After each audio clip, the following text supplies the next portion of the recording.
أجمل سيارة بيجو 504.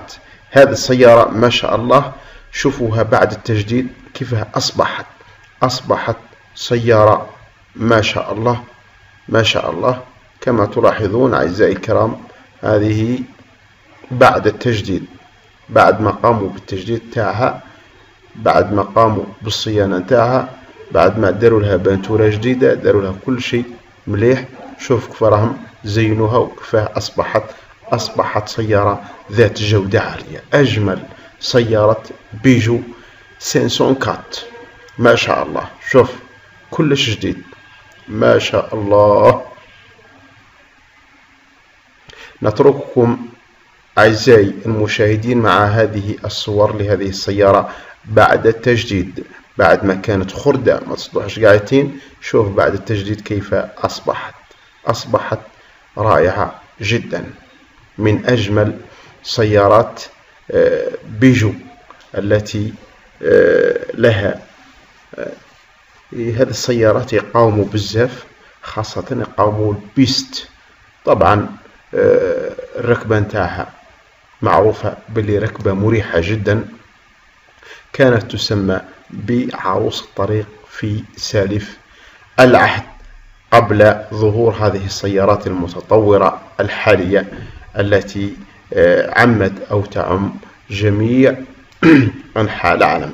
هذه السيارات تم توقيفها في سنة 84 أو 85، ثم انتقل المصنع تاعها إلى دولتين في إفريقيا، دولة نيجيريا وكينيا. لا تزال تصنع بهاتين الدولتين إلى غاية 2000 أو 2004، وهي تصنع بنفس الجودة ونفس العلامة التجارية اللي كانت تصنع بها في فرنسا. تعتبر سيارة بيجو 504 من أجمل السيارات التي صنعت في أواخر الستينات من قبل شركة بيجو الفرنسية الرائدة في صناعة السيارات، وخاصة الطرازات القديمة التي أثبتت نجاحات كبيرة ولا تزال تعمل إلى يومنا هذا في العديد من البلدان العربية، حيث أنها تعتبر سيارة قوية متينة بالإضافة إلى سعرها الزهيد، وتحتوي على العديد من المميزات. ومن خلال هذا المقال، من خلال هذا الفيديو، سوف نتحدث عن سيارات بيجو 504، وسوف نقوم بسرد أهم مواصفات وعيوب هذا الإصدار من شركة بيجو. هي سيارة قلنا فرنسية متوسط الحجم بمحرك أمامي ودفع خلفي، تم تناقلها من جيل لجيل، وحتى اليوم اشتهرت بيجو 504 بجسمها القوي المرتفع بفضل نظام التعليق ذي المشوار الطويل، وأيضا بعزمها القوي. كما اشتهرت بعمود كاردان محمي بأنبوب قوي لتقليل اهتزازة نقل الحركة، وحققت السيارة شعبية واسعة، وخاصة في الدول ذات الطبيعة الصعبة والطرق الوعرة مثل البرازيل والأرجنتين واستراليا وغانا والكاميرون وبنين وكينيا ونيجيريا ومصر وشمال إفريقيا. تم تصنيع وتسويق سيارة بيجو 504 بواسطة شركة بيجو في الفترة ما بين 1968 إلى غاية 1984، جيل واحد ولكن بأشكال متعددة مثل السيدان كات بورت وستيشن،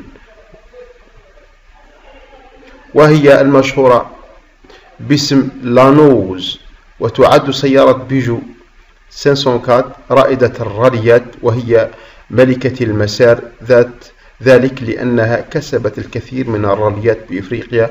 وأطلق المصريون على بيجو 504 لقب سيارة الأسد بسبب تحملها الشديد وقوتها على الطريق الغير ممهدة في جميع أنحاء الجمهورية، وكانت من أهم سيارات بيجو على مر تاريخها. السيارة الأسد 504، وهذه السيارة كانت لها دور كبير في تكوين اسم بيجو في العالم وخصوصا في مصر، فقد حازت السيارة الأسد 504 على ثقة جميع المصريين، وقد نجحت نجاحا مذهلا للغاية في السبعينيات وحتى الآن، وهي سفيرة بيجو في مصر.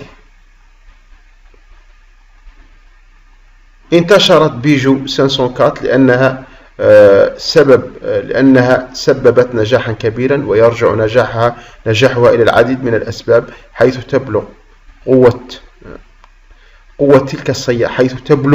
قوة تلك السيارة 144 حصان، وهي بطول 4.36 متر، وعرض 1.35 متر، وقاعدة العجلات بمقياس 255 سنتيمتر، وزنها الكلي 295 كيلوغرام، والذي أصبحت بسببه تسمى بالفارغة، وتبلغ السرعة القصوى للسيارة 189 كيلومتر الساعة، وكانت نسبة استهلاكها تقدر 11 لتر لكل 100 كيلومتر.